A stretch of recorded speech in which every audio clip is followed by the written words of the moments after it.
इथेच तर ठेवला होता मी. जाईल कुठे? माझ्या ड्रॉवरला कोण कशाला हात लावेल? संजीवनी, संजीवनी. किती ओरडताय? काय झालंय? काय झालं? काय माझा फोल्डर कुठे? कुठला फोल्डर? हा, त्या इन्शुरन्सच्या रिसिप्ट ठेवता तो फोल्डर का? माझा माझा माझा फोल्डर. तो फोल्डर का? कडेकोट बंदोबस्तात ठेवलेला असतो तो. त्याला कशाला कोण हात लावेल बाई? नाही नाही नाही नाही, मी म्हणते कुणाची बिशाद आहे त्या फोल्डरला हात लावायची. तेच म्हणतो मी, कोणी कशाला हात लावला त्याला? मग? पल्लव, साक्षी. मुलांना कशाला आता बोलवताय तुम्ही? त्यांना काय झालं नाना? खाऊबद्दल काही आहे का? तुम्ही रागवलात का? हो. माझा फोल्डर कुठे बघितलाय तुम्ही? नाही. कुठला फोल्डर? कुठल्या रंगाचा होता तो? काय होतं त्यात? कुठे होता तो? अरे माझा फोल्डर कुठे बघितलाय का तुम्हाला विचारताय, तर तुम्ही त्याचं उत्तर द्यायचं सोडून तुम्ही शेरलॉक होम्स सारखे मलाच काय प्रश्न विचारताय? शेरलॉक होम म्हणजे ती सिरियल ना? हा, त्याच्यात तो शेरलॉक. तुम्ही जा इथून. आम्ही शोधून देतो ना. नको, कृपा करून तुम्ही जा इथून. अरे हळू, काय गडबड आहे? नाना चिडलेत. शांत व्हा. काय झालं नाना? फोल्डर मिळत नाहीये, हरवलाय. फोल्डर कुठला? त्यांचा खास फोल्डर, ज्याच्यामध्ये स्वतः काढलेली काही चित्र आहेत, मित्रमैत्रिणींचे फोटो आहेत, स्वरचित शेरोशायऱ्या आहेत आणि कुणी कुणी पाठवलेली खास ग्रीटिंग कार्ड्स. सांग सांग, तू सगळं सांग त्याला. काय लहान मुलासारखे रुसताय तुम्ही? हा, अहो ते इतका कडेकोट बंदोबस्तात तुम्ही तो फोल्डर ठेवलाय, असं कसं हरवेल कुठेतरी? मी शोधते, तुम्ही जाऊन बसा. अरे मी शोधते म्हंटल ना, तुम्ही बाहेर जाऊन बसा बघू. तू मी शोधते. जा रे आदित्यांना बाहेर घेऊन. नाना, फोल्डर हवाय ना तुम्हाला? चला बाहेर चला. चला चला चला. मी शोधते.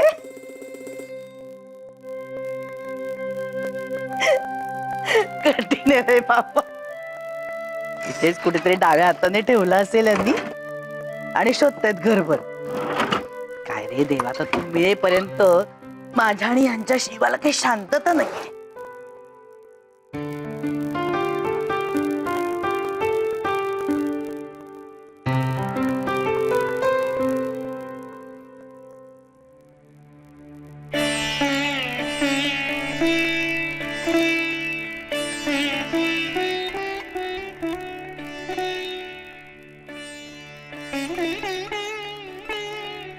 तर असा कसा गायब होईल तो फोल्डर घरातून?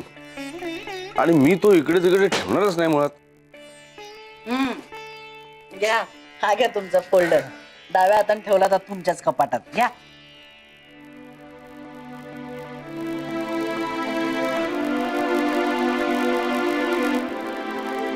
काय आहे ना सगळे व्यवस्थित?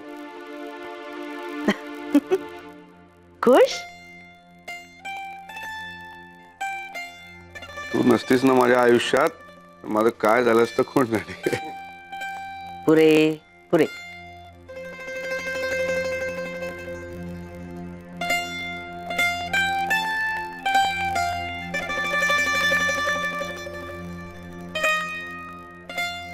इतके का ग इमोशनल झालेत नाना? त्यांच्या आठवणी येत रे त्या फोल्डर मध्ये. माणूस गेलेला काळ काही केलं तरी नाही ना रे परत आणू शकत. काहीतरी चुकलेलं असतं, हुकलेलं असतं, निसटलेलं असतं. ते सुधारावं असं वाटत असतं, पण नाही ना रे तो काळ परत येत. आणि मग जे हाती लागतं ना, ते असं जपायचं असतं. माई, नानांच्या खास मैत्रिणीचा पण फोटो आहे का त्यात? ए चाटायपणा पुरे झाला. काय तरी तो फोल्डर तू जपला असतास का? हो, का नसता जपला? नक्की जपला असता. आणि आदित्य, आठवणी या फक्त फोटोंमधून कार्ड्स मधून नसतात रे, त्या इथे असतात आपल्या हृदयात.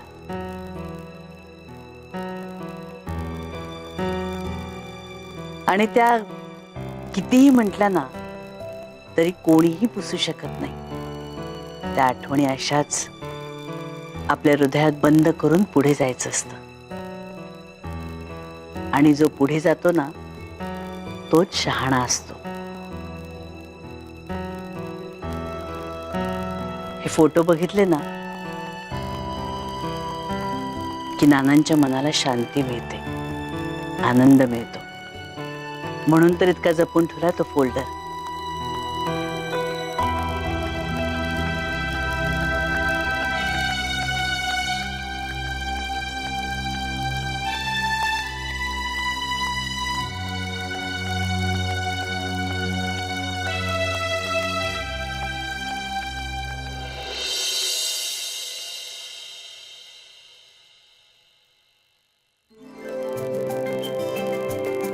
बाबा आज आम्हाला खूप मजा आली. अरे वा, काय खेळत होतात? खेळत नव्हतो काही, ड्रॉइंग करत होतो. वा वा. आणि आम्ही नेहमी सारखं बघत बघत नाही चित्र काढलं, आम्ही ना वेगळंच चित्र काढलं. वेगळं म्हणजे? अगं आम्ही आमच्या मनातलं चित्र काढत होतो. मनातलं चित्र हो. म्हणजे काय बाई?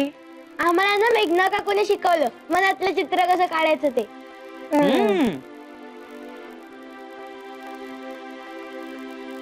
मनातलं चित्र.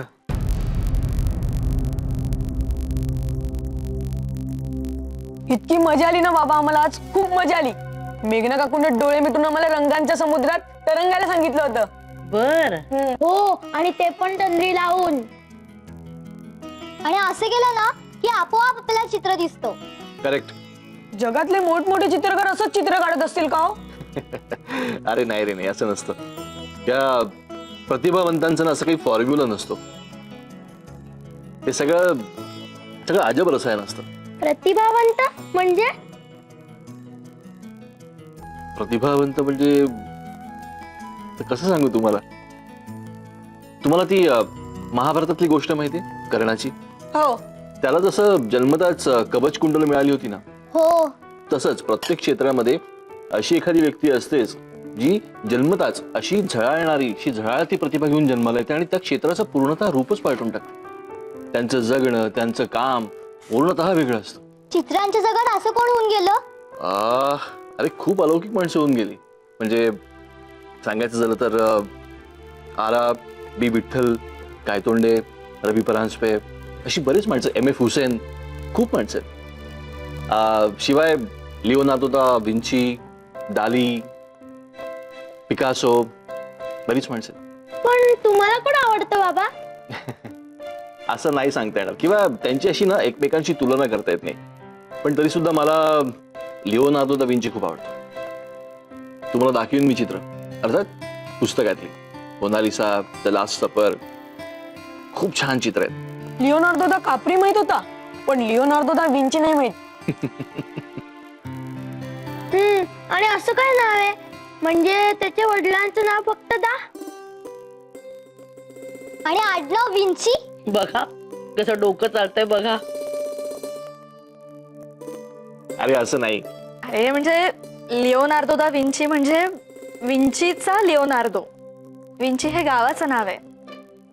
आपल्याकडे असतं ना जुन्नरकर, सातारकर, तसं आहे हे लिओनार्दो दा विंची. अरे वा मेघना, तुला बरीच माहिती आहे ग आर्ट मधली. अरे तिचं एक नकोय मला, झालंय माझं.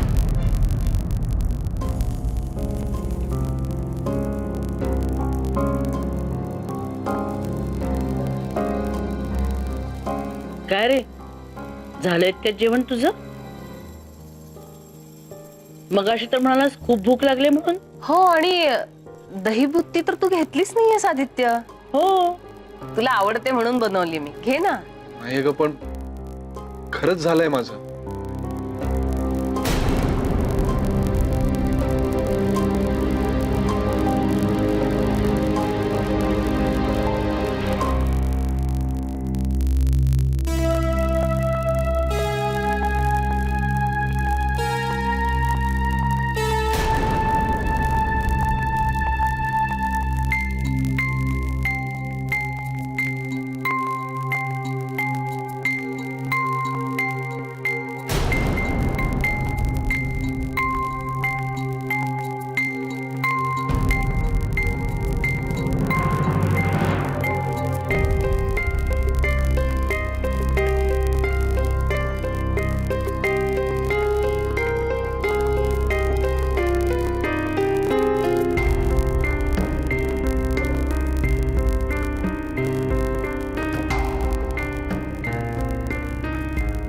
रागावलाय नक्कीच माझ्यावर. कुठे गेला असेल? 10 वाजून गेले, अजून पत्ता नाही. बरं, फोनही उचलत नाहीये. माईंना सांगू का की अमित दादांना सांगावं? पण काय सांगू? माझ्या रागावलाय असं? आणि रागावण्याचं कारण?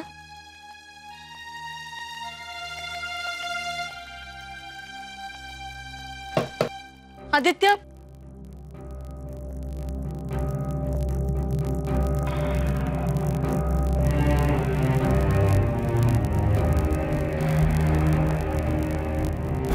आदित्य नाहीये? नाहीये. गेलाय कुठे आत्ता? माहित नाही. माहित नाही म्हणजे? कठीण आहे रे बाबा या पोराचं. अजिबात लक्ष म्हणून नाही कशात. धड जेवलाय नाही म्हणून बघायला आले. काहीतरी वाद झालाय ना? नाही. अगं ए वेडाबाई, मेघना, श्श्श. रडू नकोस बघू. एवढ्या तेवढ्या गोष्टीवरनं रडायचं नाही बाळा. हा, काळजी करू नकोस, मी बोलते त्याच्याशी. तू कशाला काळजी करते बाळा?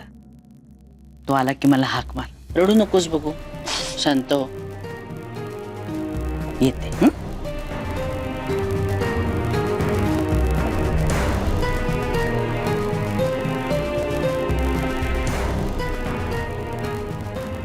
तो माझ्यावरच रागवून गेलाय माई.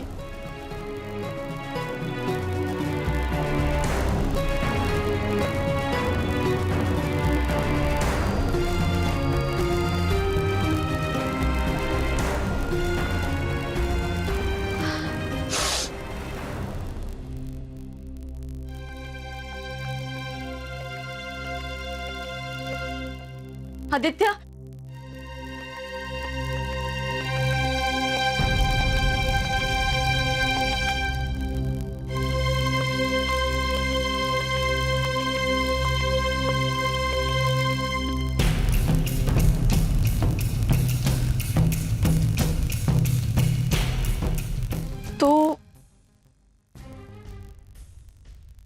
तू हे पेटी आणायला गेला होतास?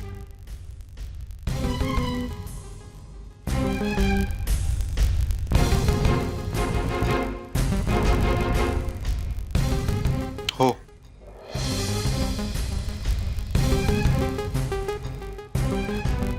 तुझ्यासाठी.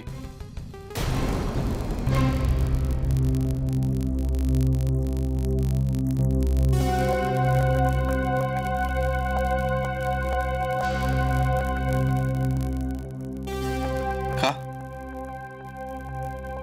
नकोय का तुला? ही पेटी मला माझ्या नजरेसमोरून दूर करायची होती, म्हणूनच मी ती तिकडे नेऊन ठेवली ना रे. पण ठेवली होतीस. इथे काय किंवा तिथे काय, जपूनच ठेवली होतीस ना मेघना.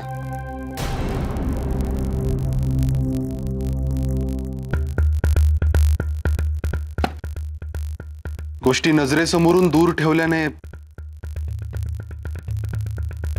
मनातून दूर होत नाहीत.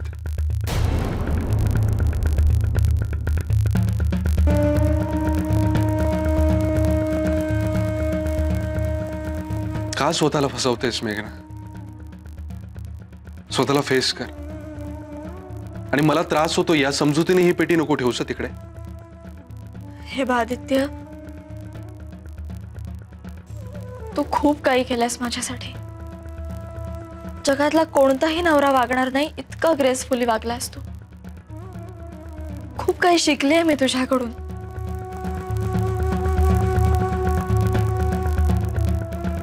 तू म्हणाला होतास ना मला की तुझा निर्णय तुला घ्यायचा आहे म्हणून. मग तो घेऊ दे ना मला. प्लीज तू माझ्या वतीनं काही ठरवू नकोस प्लीज. पडत धडपडत जो काही ओबडधोबड निर्णय घ्यायचा आहे तो प्लीज माझा मला घेऊ दे. आणि तरच तो अर्थपूर्ण आणि पूर्णपणे माझ्या मनाचा असेल.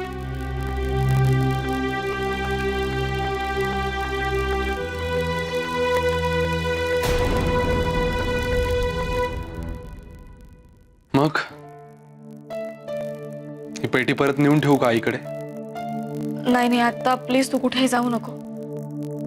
ऑलरेडी माई 2दा येऊन विचारून गेल्यात तू कुठे असते. आज नीट जेवलाही नाहीस तू. त्यांना काळजी वाटते आदित्य. आणि मी सुद्धा.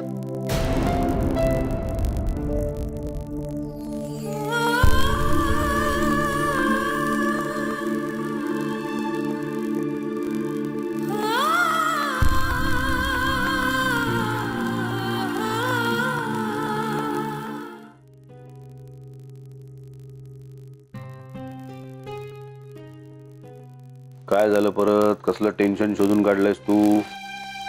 टेन्शन शोधून काढते का मी? नाहीतर काय, सगळं छान चाललंय तरी तू आपली काळजीतच. नाही हो, अशी आपण फक्त आपल्या मनाची समजूत घालतोय हेही माहिती आहे आपल्याला. मगाशी तुम्ही जेवताना नव्हतात. खरंच सगळं काही छान चाललं होतं. आम्ही गप्पा मारत होतो, थट्टा मस्करी चालू होती. अचानक आपला आदित्य मध्येच उठला आणि निघून गेला. जेवणावरून उठून गेला? मग आधी मला म्हणाला माई खूप भूक लागले म्हणून जेवायला वाढलं. आम्ही सगळेच बसलो जेवायला. काय झालं मध्ये कुणास ठाऊक. एकदम उठलाच काय, ताडताड निघूनच काय गेला. नाही पण मेघनाला मात्र बरोबर कळलं काहीतरी झालंय. पण बिचारीनं दर्शवलं नाही आमच्या समोर. म्हणून नंतर खोलीत गेले बघायला तर हा पठ्ठ्या तिला काहीही न सांगता निघून गेला होता बाहेर. एवढूसा चेहरा करून बसली होती. गडबड आहे, गडबड नक्कीच काहीतरी आहे. मग तर काय करायचं आपण आता? मी सांगू का? बोल ना. नाही म्हणजे कदाचित तुम्हाला हे पटणार नाही पण माझ्या मनात येते. बोल. आदित्यचं लग्न झाल्यानंतर आपल्याकडे जागरण गोंधळ काहीही आपण केलेलं नाहीये. संजीवनी, त्यांच्यामधल्या ताणतणावाचा आणि गोंधळाचा काही संबंध आहे का? पण मनात येतच ना. इथेच गोंधळ आहे सगळा. अहो नाही, तुझ्या मनाच्या समाधानासाठी आपण गोंधळ घालूया. हा. गोंधळ वाईट नसतोच. तो एक मनाला उभारी देणारा, पॉझिटिव्ह एनर्जी देणारा लोककला प्रकार आहे. अरे आपल्या लोक परंपरेची एक वेगळी ठेव आहे. नाही, तो घातला तर छान वाटतं हे मान्य आहे मला. पण तो घातला नाही तर वाईट होतं हे मात्र मला मान्य नाही. हे बघा, मला फक्त एवढंच म्हणायचं की लवकरात लवकर आपण जागरण आणि गोंधळ घालून घेऊ. निदान माझ्या मनाच्या समाधानासाठी तरी. हो. नाही हो, म्हणजे अमितच्या लग्नानंतर आपण सगळे कुळाचार पाळलेत. आदित्यच्या वेळी राहायला नको एवढंच. मी नाही म्हटलंय का? पण गोंधळ घालायचा ना? हो घालूया की. आणि परवाच त्या गोंधळी लोकांचा मी कल्चरल इलेक्शनसाठी नंबर घेतले होते. त्यांना ताबडतोब फोन करतो. नाही हो, म्हणजे उणपुरं काही असेल ना तर निवारण होईल सगळ्याचं. सांग भलं.